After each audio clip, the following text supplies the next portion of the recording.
Story time with Mrs. Wan. You wouldn't want to work on the Great Wall of China. The emperor has all-seeing eyes, the nose of a hornet and the face of a jackal, and the heart of a wolf. That's how one of his advisors described him before fleeing for his life. You saw the emperor once, and it's a fair description. He was driving along one of the many new highways he ordered, built to speed communications and tighten his control.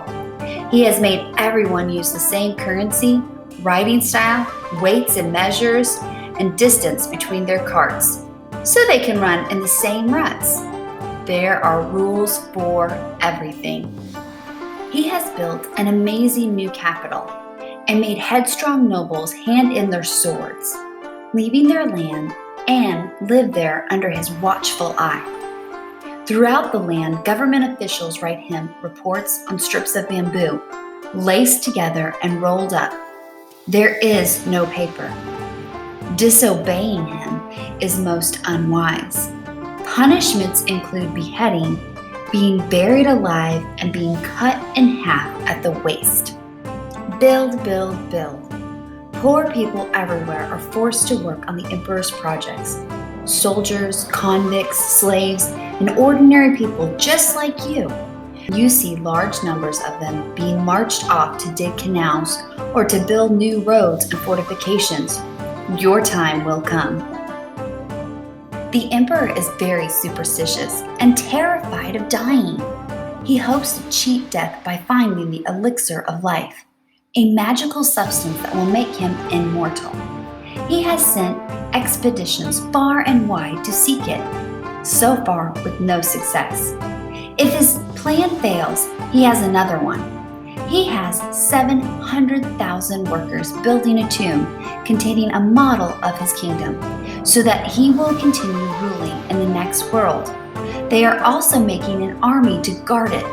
Over 8,000 life-size figures of men, horses, and chariots made from terracotta and buried underground. In the inner chamber of the emperor's tomb, a dragon buries his copper coffin across a model of his kingdom, complete with gem-studded palaces and towers. The ceiling represents the star-filled sky, while below the river of China. Like most of the emperor's subjects, you live in the country and scrape a living from a small piece of land. It belongs to your father, who's getting old now, but still makes all the decisions, and you must obey him. This is the duty of the Chinese son and daughters, no matter how old they are. You work every day of the year, but it's still hard to grow enough to feed your family, you, your parents, and your sister, and to have anything left over to sell. Every year you pay tax to the emperor, and this is calculated according to the size of your land, not the size of your crop. When the harvest is poor, there's nothing left once the tax has been paid. In order to eat and to buy seed for the next year's crop, you have to borrow money, and once you get into debt, it's very hard to get out. Many poor farmers are ruined this way. Here's a handy hint. If you're desperate in debt, sell your children, daughters first of course, as slaves. You have been brought up to believe that family loyalty is the most important thing in life. 2.5 centuries before your time, the great Chinese thinker and teacher Confucius emphasized this. You must offer food to the spirits of your ancestors, so they will protect your family, because if they feel neglected, they may harm you. Every home has a shrine to its family ancestors, and the honor of worshiping them is handed on from father to son. But your emperor has introduced a very different duty, loyalty and total obedience to him. By law, you must report all breaking of his rules, even if this means informing on your own family. If you do not, you will be judged to be as guilty as they are. Most people feel very unhappy about these changes, but few dare to say so openly. Traditionally, all generations of a Chinese family live and eat together, and all their belongings are shared among them. Obey your elders A wife always obeys her husband, but she shows her parents-in-law even more respect since they are older. A father can beat his grown-up son and even get him banished with no appeal. Wives without sons can adopt one who must be a blood relation, because females cannot continue the tradition of ancestor worship. Here's a handy hint. Only give birth to sons. A daughter will be a disappointment to your family. Denounce your neighbors.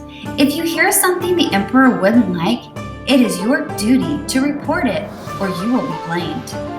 Permits and passes. To make a journey, you need a permit from an official so that he can report what you're up to. Some scholars who study the writings of the past thinkers have been brave enough to criticize the emperor. They say he cannot rule except as he pleases, for books of wisdom explain that a ruler has duties towards his subject as well as powers to overrule them. The emperor intends to stop this dangerous talk. He has ordered all books, except for those on farming, medicine, and soothsaying, to be handed in and burned on public bonfires. Anyone quoting books to criticize the emperor will be put to death. Already, over 460 leading scholars have been buried alive. Here's a handy hint. To preserve a well-loved book, learn it by heart. Soldiers are searching houses and gardens for hidden books. If they find any, the owner is executed on the spot. A terrified old scholar begs you to hide a box of his precious books by burying them in your field. He pays you well.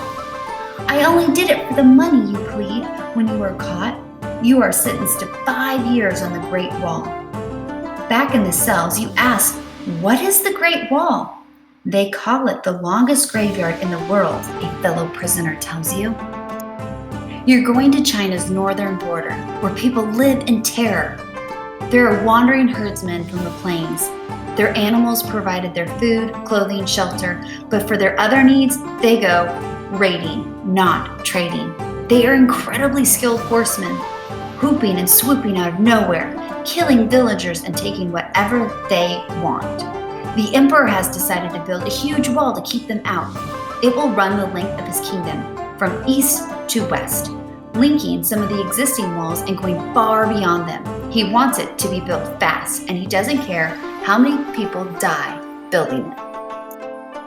Branded, put in a convict's rough hemp robe and chained to the next man, you are being marched to the wall.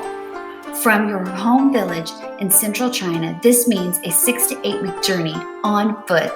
As you go further north, more and more lines of convicts pour in from side roads until the route is almost blocked with them. You have no idea where you're going. You just stumble on in exhaustion. The guards don't care what state you're in, as long as they are getting you to the wall on time. Several people have collapsed and died.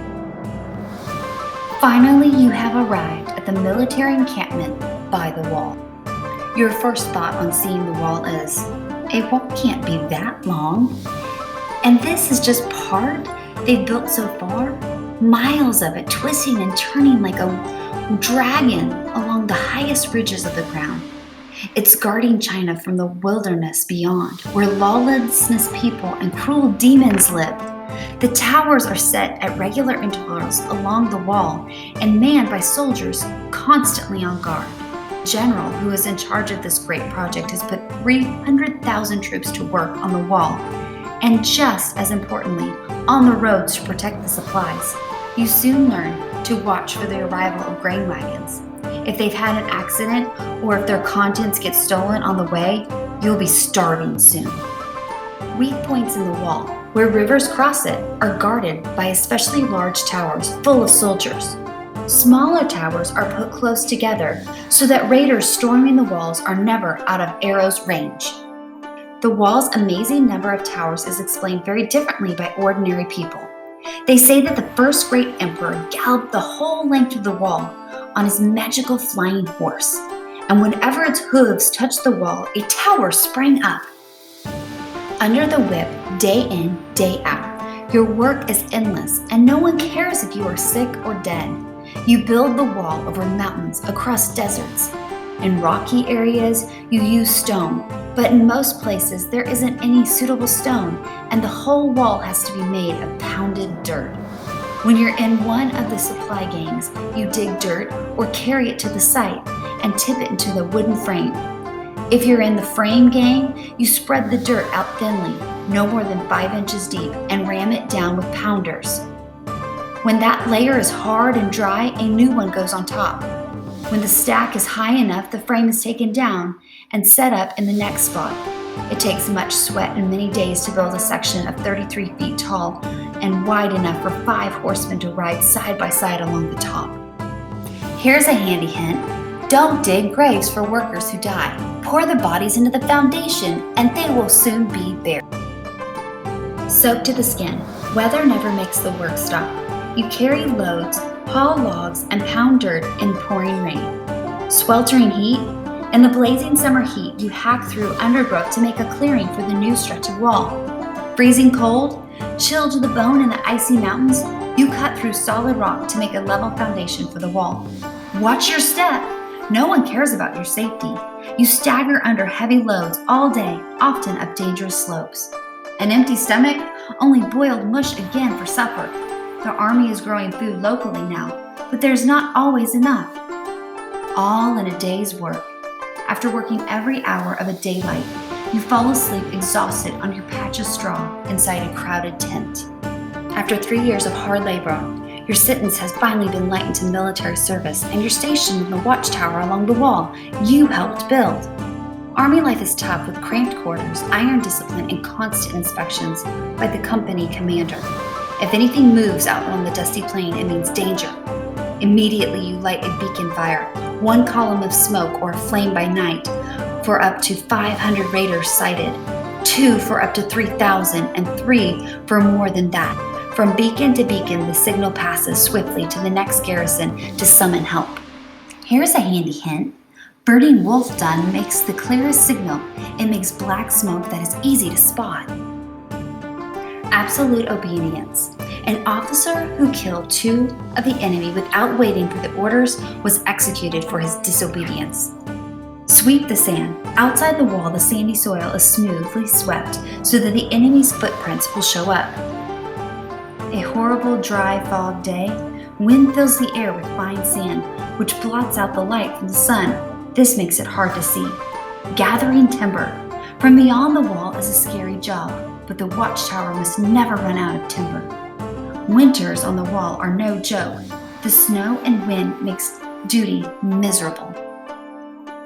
You've been transferred to a large garrison that guards a gate. It's a military headquarters for this stretch of the wall, and its general has 100,000 men under his command. There has to be a gate in the wall whenever it crosses a route used by traveling merchants from either side of the border. This means that when you're on gate duty, it's your job to police it. You check passports, search wagons for goods being smuggled in, and watch out for illegal immigrants and criminals on the run. Here's a handy hint. A good poke at a bundle will soon tell you if someone's hiding inside. Here's a handy hint. If the Emperor sends you on an impossible mission, it's best not to return. The Emperor's mission. Find me the island of the immortals, the Emperor ordered, desperate to escape death. But his efforts are in vain. He died unexpectedly on a tour of eastern China. Plotting to seize power, the ministers with him tried to conceal his death. The Emperor traveled in a covered chariot, but his body started to smell. To hide this, they put a cart of rotting fish behind the chariot. Hearing the Emperor was dead, his long oppressed people started a revolt, led by a laborer facing execution. The rebels take over. The capital burned for 3 months, and soon after, the entire Qin family were dead. Time passes. You hear that the Emperor has died. After a revolution, a former rebel is now Emperor. But all this matters little to you. You finished your army service, but you're stranded here, without the money or the permit to make the long journey home. Your father is dead, your farm has been sold, and your sister is married and part of another family. There's no choice but to make your home here in the northmost China, with its hot summers, freezing winters, and hard, dry soil.